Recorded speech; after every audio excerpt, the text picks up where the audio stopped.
Behind every amazing flavor is an amazing human who has perfected their craft. Welcome to Flavors Unknown, a behind-the-scenes look at new flavors and the chefs, pastry chefs, and bartenders who create them, with your host, Emmanuel. Hey there, welcome to another episode of the Flavors Unknown podcast. I am your host, Emmanuel Laroche. I have been involved in the food industry in Europe and here in the US for more than 20 years now. And every other week, I interview trending chefs, pastry chefs, and bartenders to discover their secrets behind the scene and the new ingredients or flavors that they are experimenting with. You can find the show notes of all the episodes at flavorsunknown.com and click on the episode page. If you are just listening for the first time, last week my guest was Chef Brian Ahern from Buff House in Chicago.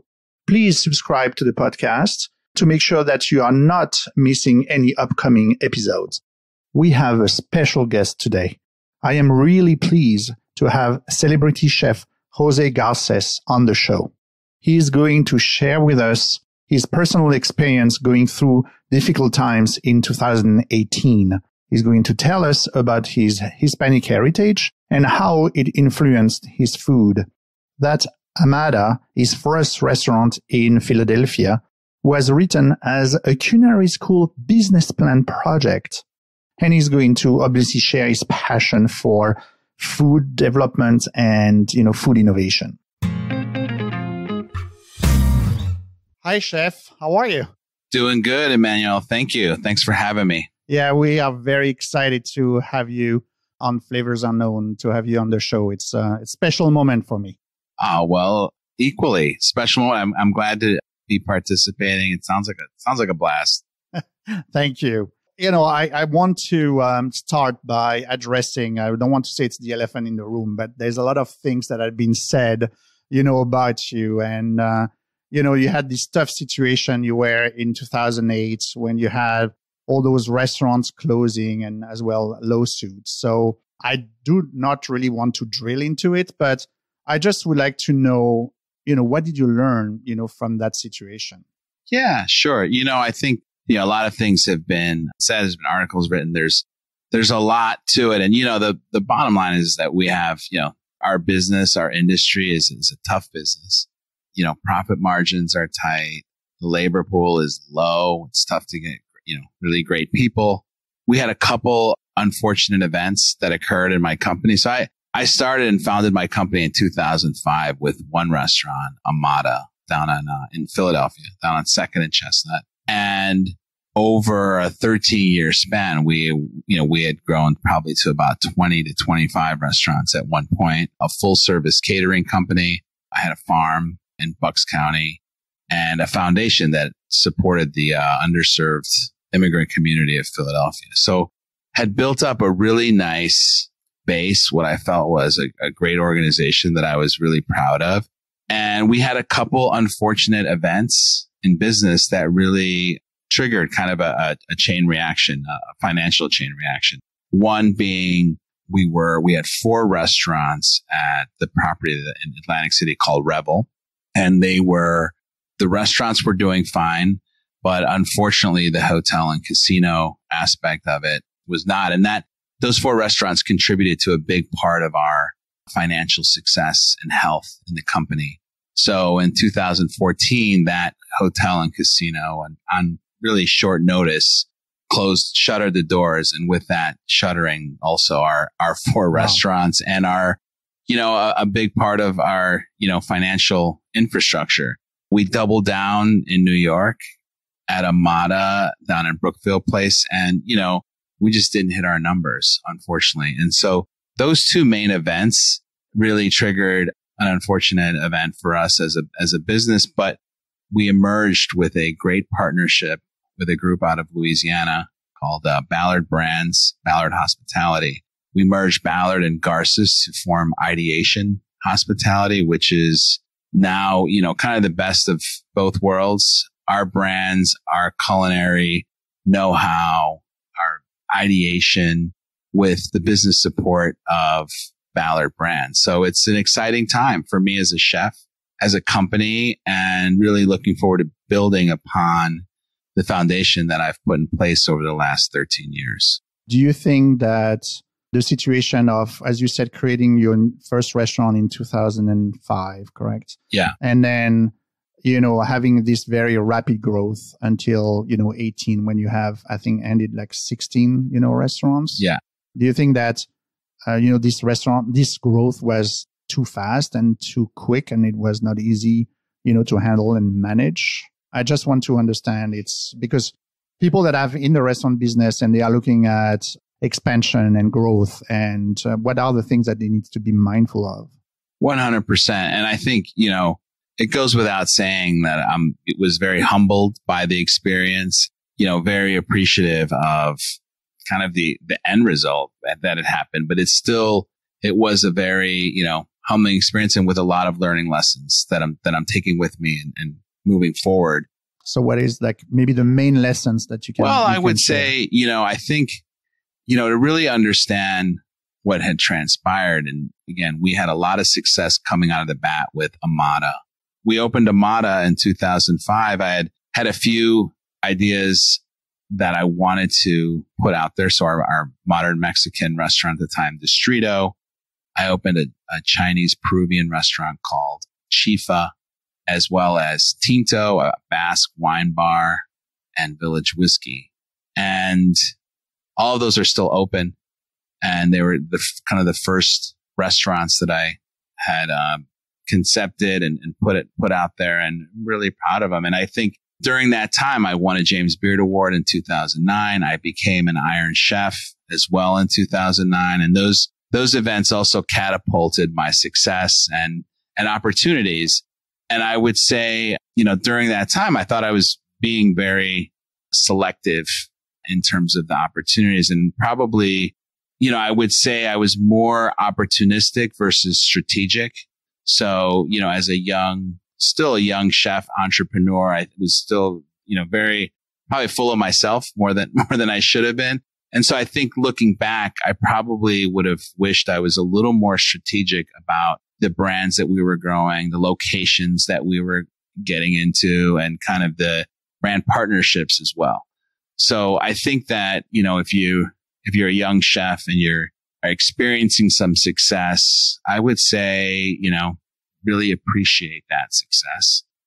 Be cautious about your next moves, and definitely think about strategy. Feel free to form a small advisory board that can really look at your business model and give you unbiased, sound advice. So, and even if it's like, one or two or three people that, really you trust and have other outside business success, I think it's well worth your time. And, unfortunately, sometimes you can't predict certain things. And that's also a part of the business that you have to live with.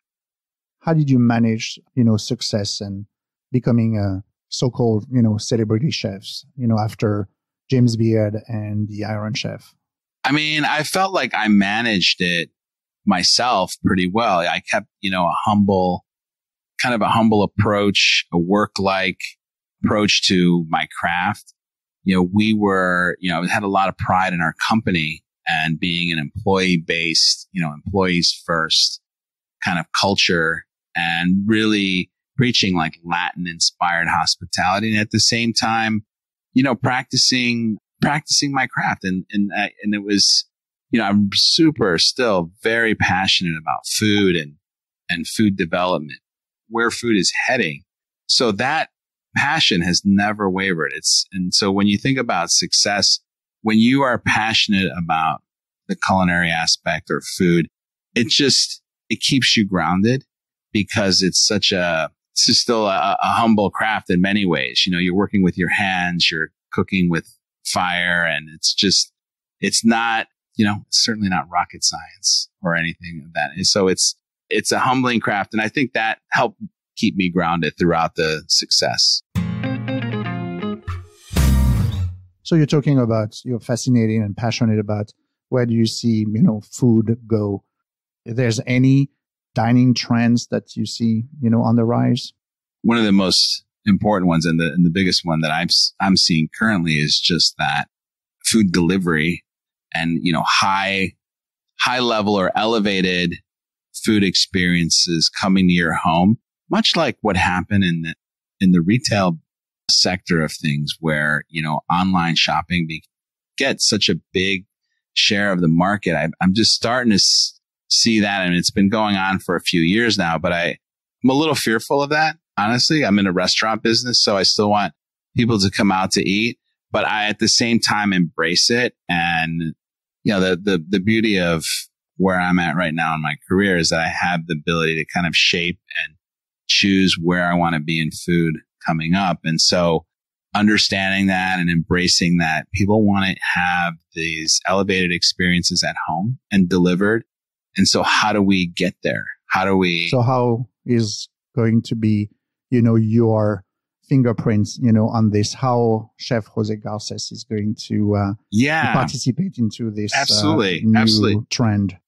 I launched a fast casual taqueria, kind of a prototype several years ago called Buena Onda. The beauty of partnering with the Ballard hospitality folks, the Ballard brothers, was they have that experience. They have about 150, possibly more units of two brands, PJ's Coffee and Wow American Eats.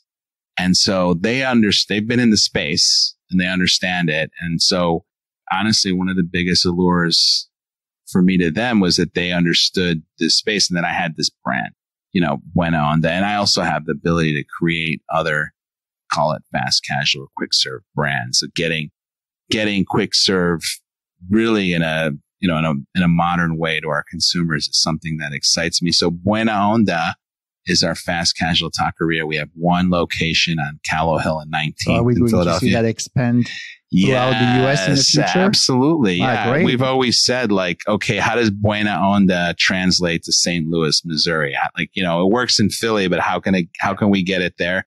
So we've been thinking a lot about the product, the menu, the kitchen design, and the flow and delivery and disposable wares and all these things that really affect the experience and kind of where things are today, 2019. So how is the tacos different in St. Louis versus, Philly?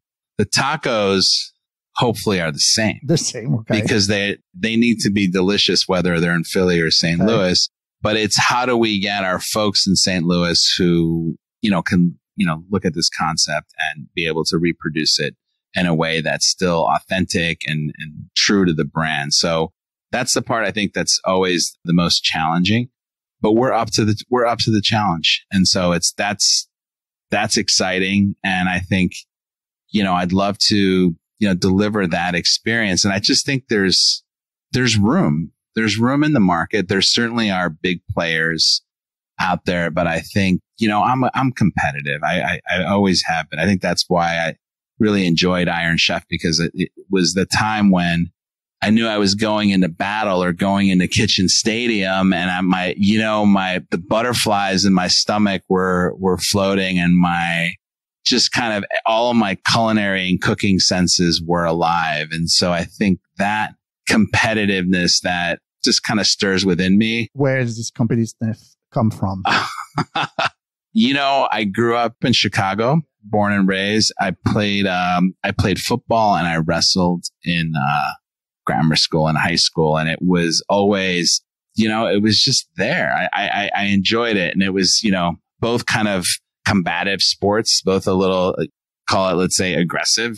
And so how does that translate over to cooking?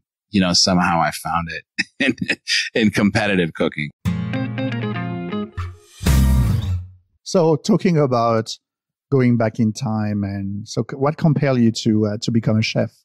Because I didn't think that you started with that in mind, correct? No, I did not. I actually had my first job was at an Italian banquet hall in Chicago called Pizzaferro's. And I think I was only 14. I was bussing tables but that was my first exposure to like a commercial kitchen, or like what, a banquet kitchen looks like. Didn't even think much of it. I was more of a means, and I I've worked since I was 8 years old. I started with a paper route as a kid and, you know, always child labor. Yes. Yes.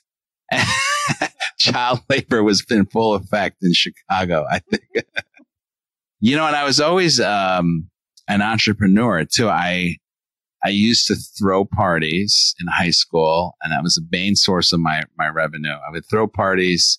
We would sell cups so you can have a beer, let's say, from time to time, a little, but I was, you know, kind of an event planner. Wow. So it was not to get the girls. It was like to get money. Yeah, it was both, combination of the two. And that's where, you know, I think a little of the hosting and entertaining, but, you know, honestly, being a chef was the furthest thing on my mind until I went to a few years of undergrad, and I still was kind of disillusioned with school and direction and where I was going until I stumbled upon a culinary school in Chicago, Kendall College. It was in Evanston at the time.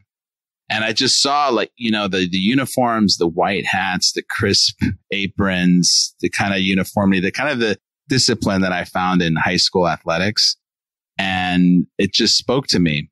And I didn't even, to me, it was still like a vocation, like, oh, I'm going to go learn how to be a chef and I can pay my bills and, you know, start a life. But I started cooking with the ingredients. You know, it was in our skills classes, and I'm looking at ingredients, I'm playing with them. And all of a sudden I realized I have like a creative edge over my colleagues. I'm making things differently. I'm thinking about food differently, and I'm, preparing things at home, like on my own and in many ways, and cooking like around the clock. And I'm just finding a passion for this craft that I didn't even know existed. It was there. So I feel very, very fortunate that I found that, because otherwise I don't know what I'd be doing right now. So in fact, now you have 12 restaurants. And I would like you to talk a little bit about, you know, Amada, which is your first one. So if you can describe a little bit what it is, and as well Volver. And I think as well it will be interesting to mention, obviously, your latest one that just opened, you know, in New Hope, Stella. Yes. So Amada, you know, it's where my culinary career started. My last semester of cooking school, we had to do a business project or a business plan on a restaurant that we would open at some point in our career. And I actually chose a Spanish tapas concept. So I wrote the menu after working for the Star Group for 4 years in Philadelphia. I'd moved there. I'd opened 2 restaurants with Steven Starr and Douglas Rodriguez, and one with just Steven and I called Alvez. And I realized I wanted to open my own spot. I chose to do Spanish tapas, even though Steven said, "You're crazy. Nobody in Philadelphia likes that much pork. They're not going to go." And there were really no Spanish restaurants. And so Amada is the name of my grandma, Mamita Amada. And she was a very special lady. She was the matriarch of our family, taught everybody how to cook. It was just a special relationship. She used to come visit me in Chicago. I would cook with her, and she was passionate. And so I named the restaurant after her, and just had a great time with it ever since. There's a certain aura or energy about the restaurant when you walk into it. It just feels good. It feels warm. And I truly believe that I don't believe in the paranormal all that much, but I do have a sense when I go in there that there is. Where you're going, yes. Yeah, that there is something there. Or she's watching there. Possibly. Yeah, possibly, over you. Yes. Volver is our Forbes 5-star fine dining restaurant. It's in the Kimmel Center, the Performing Arts Center in Philly. You know, it double duty. We use it for our culinary innovation lab as well during the day. And we do a ton of ideation and menu conception, menu development work in that space. It's really, so for instance, this year with all the various restaurants and all of the different menus and concepts, you can imagine that there is a lot of change that needs to happen regularly. And it's a diverse group of cuisines. So I have a team of a culinary director, Greg Ciprioni, another He's actually a VP. His title's so long that I don't even know how to say it. But we have another great chef, Nate Johnson. So the three of us and the CDC of each restaurant, we have a whole, it's an interesting process of how we create. Yeah, we'll talk about that aspect a bit, later. Yeah. And so, a lot of that happens there at Volvera during the day. And then we serve great meals there at night. So it's a fun place. And then Stella is a project that's been in the works for a long time. Our partners there were building an inn, a restaurant, an event venue right on the Delaware. It's in New Hope, Pennsylvania. It's about an hour north of Philly, 45 minutes to an hour, and about an hour south of New York. So it's a great weekend getaway or weekday whenever you have some time, especially in the spring, summer, and fall. And I'm cooking American small plates there. What does that mean? Yeah, it's interesting because, for years I've, focused on concepts, different concepts. It could be anything from Spanish tapas to Mexican cantina to a burger and bourbon bar to our, call it shore house, seafood house, oyster bar called Old Bar. But, the American small plates, and I've been cooking small plates for a long time. I really, I think coming out of cooking school, I really wasn't thrilled with the appetizer entree format that was out there. I always, even when as a cook, I couldn't stand cooking these giant portions of food. I just felt like it was just way too gluttonous and over the top. So I always felt like small portions, small plates, lots of flavors on the table and lots of different experiences, more than you would get in your kind of standard format. So we're, using that inspiration for Stella in terms of the style of menu. And it's different. We have this, what we call a spreads section. That's a few different butters. We have a cacio e pepe butter, a smoked eggplant and roast pepper spread, green garlic butter as well with garnishes, and this homemade griddled sourdough bread that's griddled to order. We use a sourdough starter, and it's like a fry bread, almost as like a naan or a paratha Indian style bread, but we do it right before it comes out, right with our spreads. And then big vegetable and grain section. Quinoa tabbouleh would be an example. A veggie fried rice with a fried duck egg with using heirloom Carolina rice. I need to call and make a reservation. Yeah. Oh, you got to come check it out. It's so good. And the place is so much fun. We're in New Hope, Pennsylvania, and it's a very cute town. It's very quaint. You know what I love about it is I've been slugging it out in Philly for a long time with, new restaurant openings every week, every day, somebody's opening a restaurant. And it's refreshing to come out to an area where, there may be one or two openings a year, and that's okay. And that's good. And that feels really good from our side. Less competition too. A little less competitive, but still, there's a yearning for great food. So we're in a good place. You have a Latino background. You have, from Ecuador. Can you tell us how your heritage influenced, your food and your career? Yeah, sure. My heritage, my parents both immigrated from Ecuador to Chicago in the late 1960s.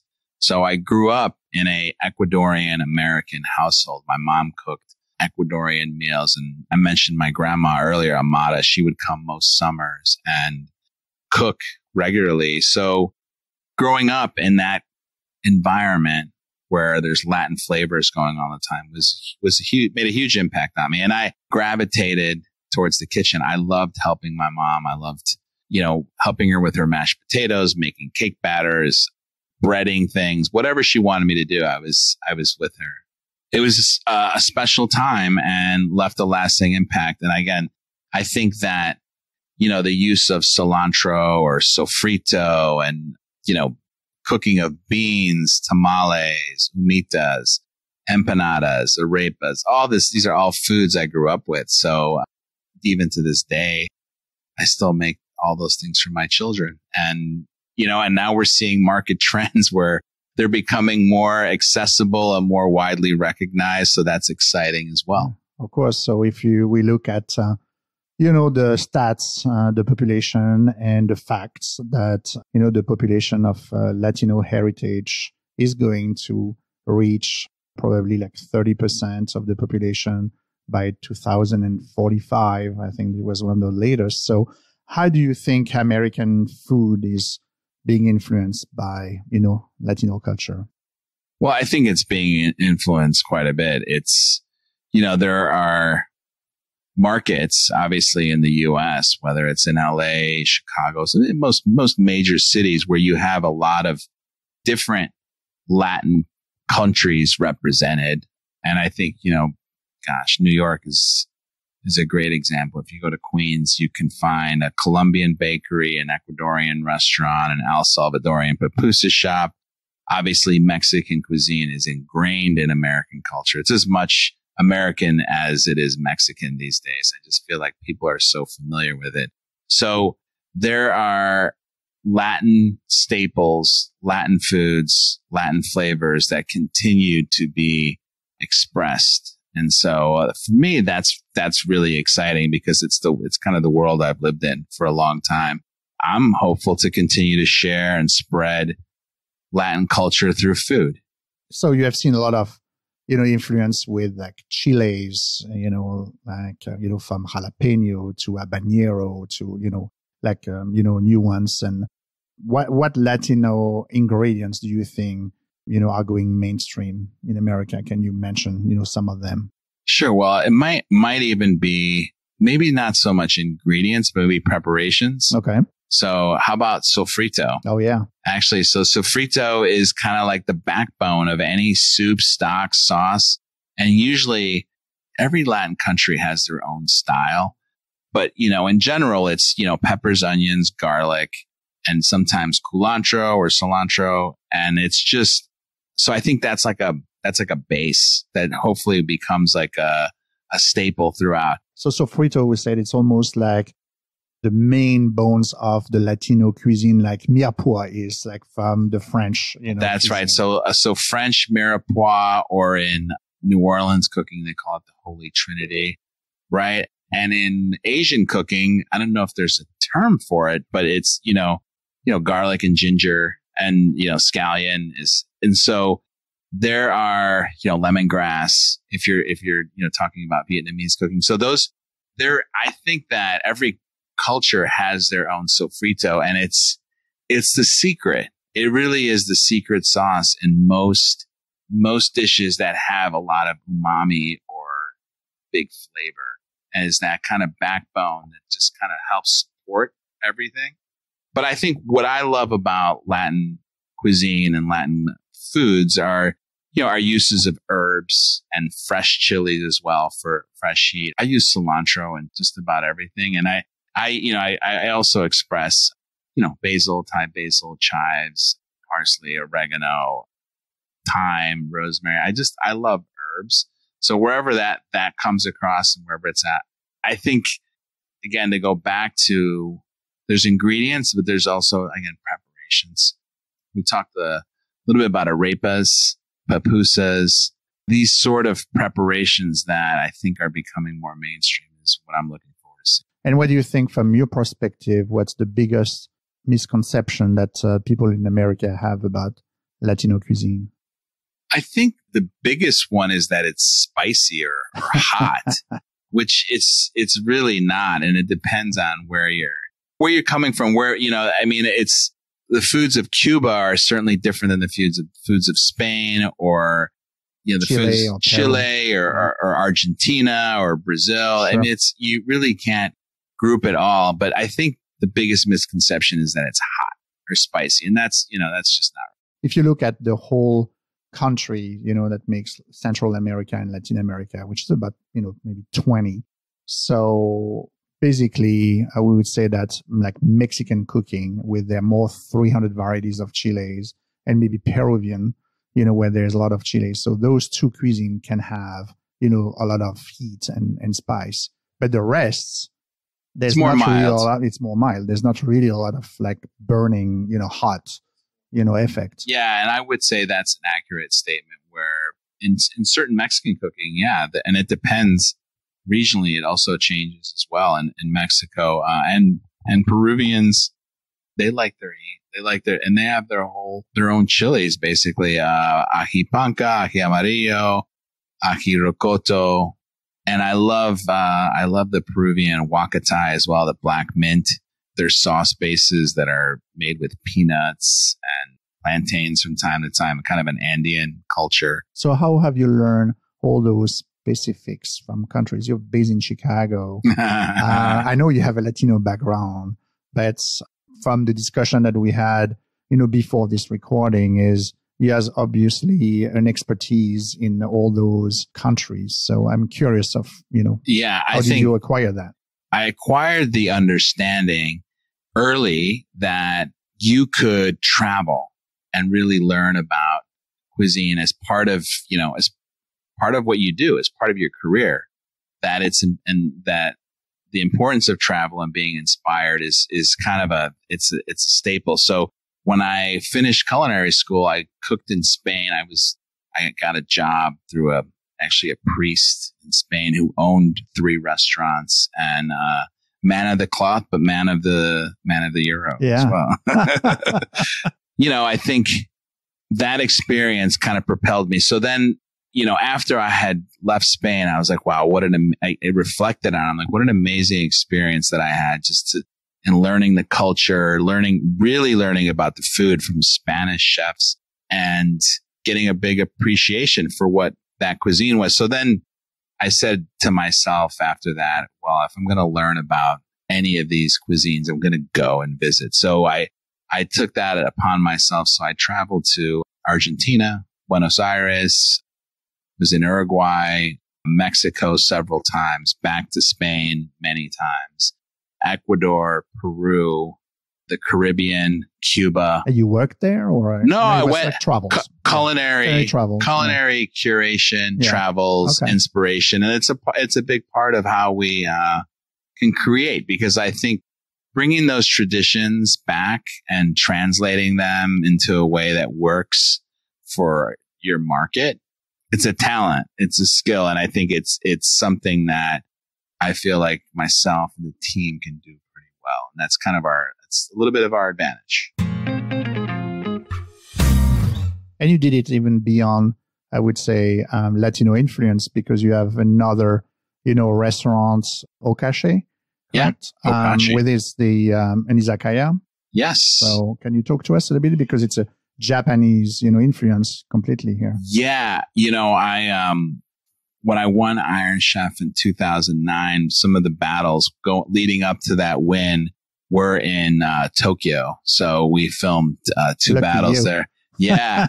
So much fun. The food was so fantastic that I went back and I brought my kids there and said, let's do a culinary tour. We went to Kyoto. We went to a mountain town, Matsumoto. I just really appreciate the food culture, their appreciation for the best ingredients. I once purchased a $300 mango at Takashimaya and it was beautifully wrapped. It was in a crate and had some nice foam wrapping around it so the flesh wouldn't bruise. It was amazing. It was good. I don't know if I would pay $300 again for it, but it was so good.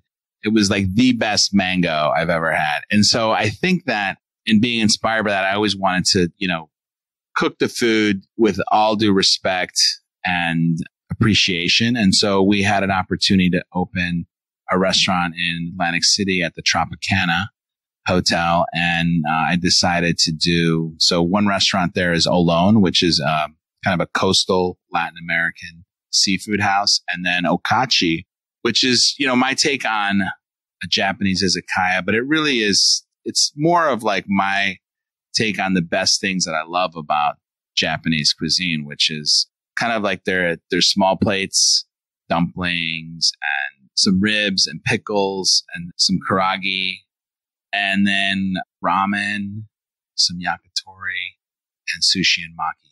And so those are all, I kind of crammed it all into one menu, and just, I'm having so much fun with it. We have a Japanese candy store. So when you walk in, I appreciate the candy culture in Japan. And so you walk into this Japanese candy store and you can't even tell there's a restaurant. You have to like go through the store to get into it. So it's a fun place. We have some DJs that spin there on Friday night, kind of great sake. Beautiful spot. Definitely go and check it out.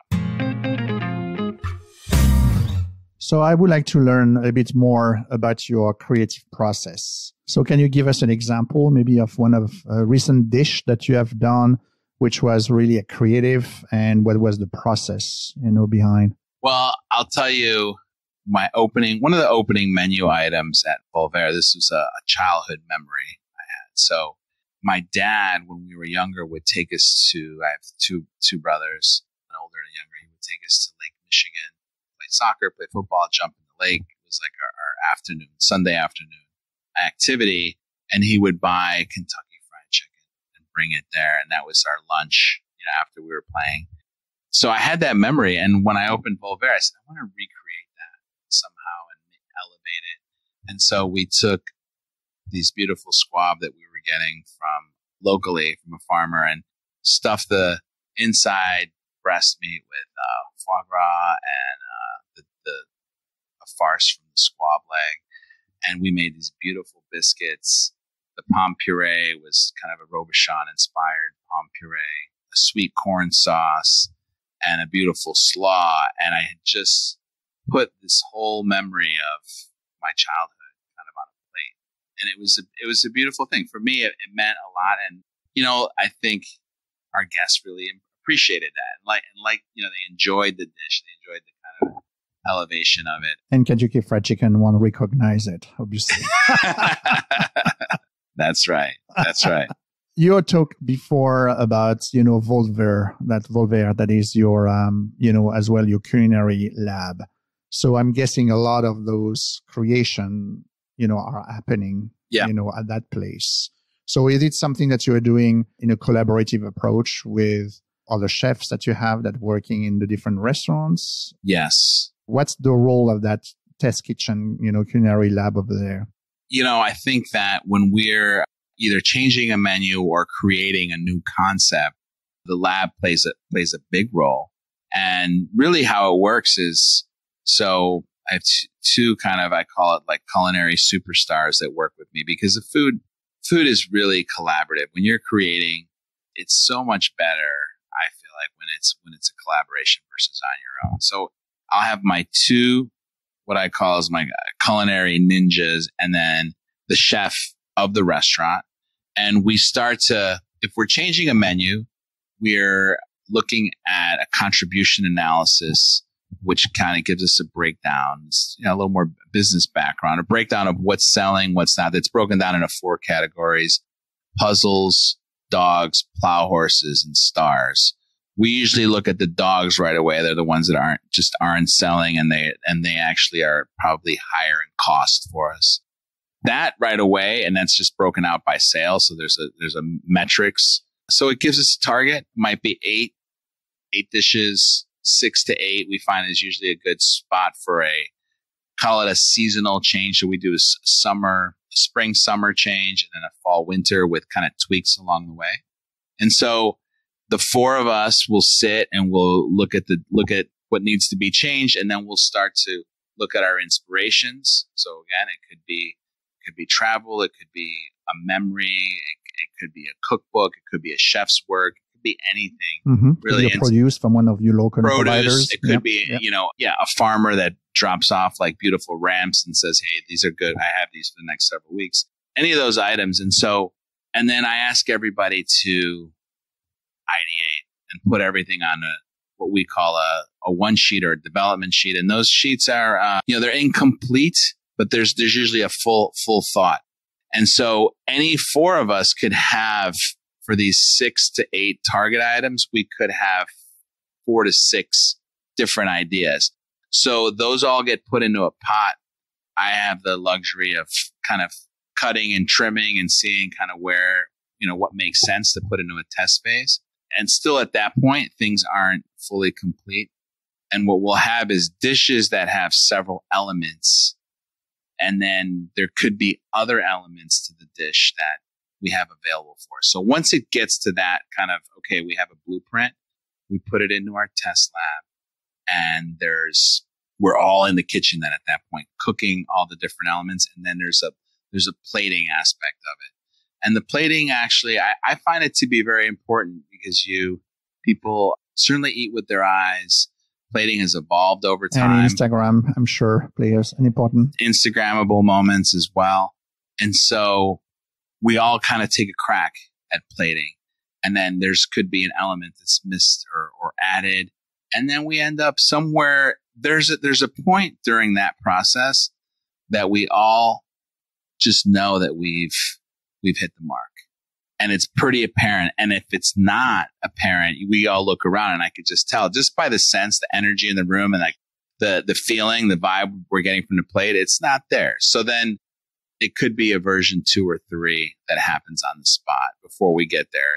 Okay. So, and how often do you meet? So you mentioned that you are changing this during in the seasons that you were mentioning, so twice. But how often is that team meeting in the lab and experimenting? Yeah. Well, I think, we came out last fall and at the end of the summer, and we said, we took a bigger initiative this year than we have. We said, let's really revamp everything. Let's really focus. And so we cooked for about 7 months straight, pretty much just we're talking developing, for Stella, that's 30 new ideas. True. It was a pure launch. So yes. Tinto, we decided to redo 80% of the menu. Oh, wow. So that was 20 new items. Amada got 10. Old Bar, we did another 10 or 15 new items in a concept. And, it starts to add up. Okachi, we added maki. We revamped the small plates. And is it what you love to do in your business? But that's it. But that's my passion. And that is the most fun part of this business is really the creation, the process, and getting there. And we've had such a good, assembling this team. I've had the team with me, both Greg and Nate, combined 17 years, 2 of them. That's special. I think, I was reminding them this year, hey, guys, in your career, we may not have this opportunity all the time. Just appreciate Absolutely. Embrace it. Yeah. Embrace it. The 3 of us are here. We're doing this, and we're getting great results. We love. Yeah. Yes. So obviously, I hope to continue that, but it's been special. Okay. And so, what's the latest ingredient obsession that you are experimenting with? I'm looking forward to. We're going to be in Bucks County. I can't say that there's one ingredient that I'm obsessed with. I think I'm just looking forward to reconnecting with the local artisans, and farm to table has been out there. People have done it. It's that, but it is to live it and really do it is hard. And so I'm looking forward to making that happen at Stella, because it really is. We're out in the country. There are a lot of great producers out there, and I'm the commitment I've made to myself is I'm not gonna just put an ingredient on because it's local. It has to be special. We'll see how that goes. Can you tell us a little bit about, your Garces Foundation? Oh, yeah. So the Garces Foundation, we've had for 7 years. My ex-wife and I, Beatriz, launched the foundation, and she's a Cuban American. I'm Ecuadorian American. And we had a moment about 8 years ago where there was a cook who was working for me at Tinto, very nice guy, Felipe Lopez, and he got sick and had been sick and then didn't show up to work. We obviously were concerned, asked Felipe, hey, is there anything we could do? What's the matter? He's like, well, I can't go to the doctor because I'm afraid I'm going to get deported. And so we were like, well, that's a problem. That's not a good thing. So how can we help you? So we reached out to a local doctor from the UPenn in the University of Pennsylvania health system, and he got him through. But unfortunately, Felipe had cancer and passed away, and probably could have been prevented had he caught it earlier. 6 months, a year, what have you. So that kind of event really resonated with you guys. Yeah, it launched us to okay, how can we really help this community, give back. And so we have some programs that we run. We do a community health day, which is a quarterly community health day that's done at Beatrice's dental office. And there's volunteer doctors, and we do cholesterol screenings, diabetes, and free dental screenings, and just overall health checkups for this community that doesn't have insurance or won't go to the doctor. And if there are issues, we point them in the right direction. Here's where you can get help for this, or here's someone you can see. And then we also do another core program. It's called an EREL program. So it's a restaurant training, literacy through job training, and it's for restaurant workers. So we do kind of, kitchen and prep job training. And while we're doing that, we're teaching English. So we have a school classroom setting in South Philadelphia where this community lives. And so we have about 100 students per semester. And really give them the tools to be able to ascend. I mean, these folks are here. They're working in hospitality. And to be honest, those jobs are getting harder and harder to fill. They're like, people don't want to necessarily cook these days or wash dishes or bus tables. And so this workforce is willing to come do the work, help their families, help themselves ascend. And so we're there as just a resource to help them do that and assimilate and hopefully, move forward. That's fantastic.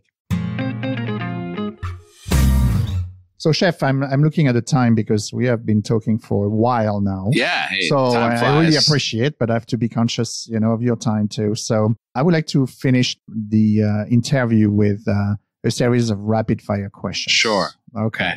All right. So where do you have a drink or eat, let's say in Philly or when you are in New York, where you are off the clock and you are not at one of your restaurants, obviously? Let's see. Unfortunately, Emmanuel, I like to eat at my places. So if I'm having if I'm having a drink, I'll have a drink at Village Whiskey. We have great old fashions. We got 120 different bourbons, ryes, scotches, and whiskey there. And, but I will give you kind of my Philly, Italian, like my family favorite. It's like the one thing about Philadelphia is the Italian, like red gravy restaurants. There's just some really good ones there. And it's like, I think very traditional. It feels like a Philadelphia staple. There's obviously a lot of great chefs cooking exciting new food, but I like Dante and Luigi's in South Philadelphia for a good old fashioned vongole or chicken parm. Like it's just like really good stuff.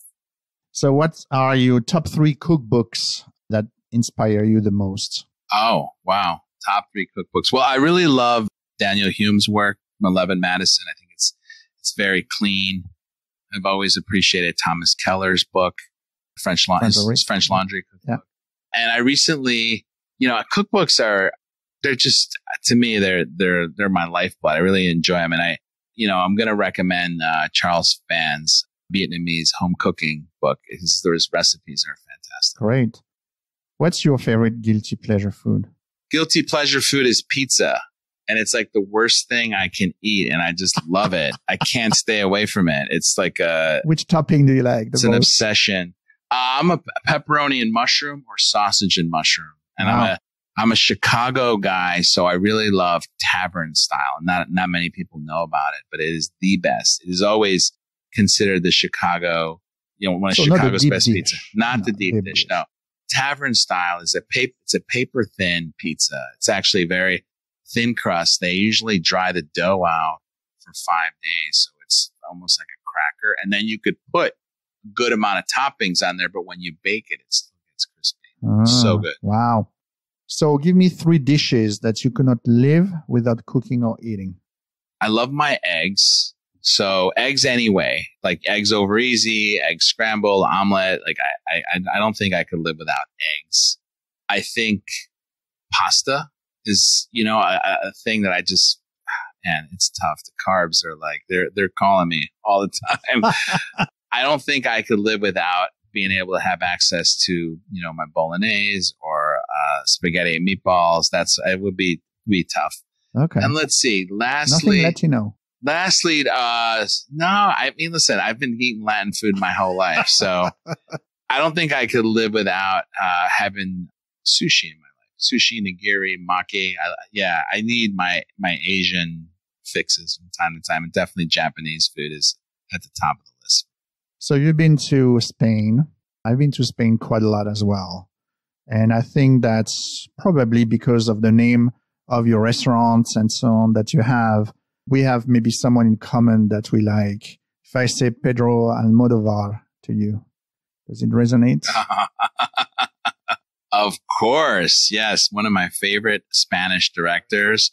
At Amada, I named all of my drinks after his movies. So Tie Me Up, Tie Me Down, Broken Flowers, just to name a few. And his movies are just they're dark. They're dark, edgy. They're dark, twisted a little bit. I love them. There's a little comedy laced in. And Volver, I guess. Volver, of course, is named. It's named after one of my favorite movies that he's made. But it's also, the double meaning, the name has been able to carry a lot of weight. So Volver to me is the return in English, but it's the return to maybe a food memory, maybe a return to a trip that I took that inspires a dish. So it really carries a lot of weight. The Volver, I mean, listen, I've been through a rough patch. The return of Iron Chef Jose Garces, So thank you very much, Chef Jose Garces. I really appreciate your time and being a guest on the show. Thank you. It was a pleasure. Thank you for listening today. It was such an honor to have Chef Jose Garces on the show. I hope you enjoyed the conversation as much as I did.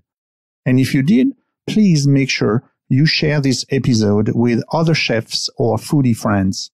You can share it, from your phone, or you can go on the podcast website, flavorsunknown.com. Remember to subscribe to the show, and please leave a review and a rating. In 2 weeks, my guest will be Chef Alison Trent from Isabel and Laurel Hardware in West Hollywood, Los Angeles. I see you in 2 weeks, and until then, remember that people who love to eat are always the best people. Thanks for listening to Flavors Unknown. If you enjoyed this episode, be sure to leave a review. Find the show notes at flavorsunknown.com. And if you want to join the Flavors Unknown community, search Flavors Unknown on Instagram and Twitter.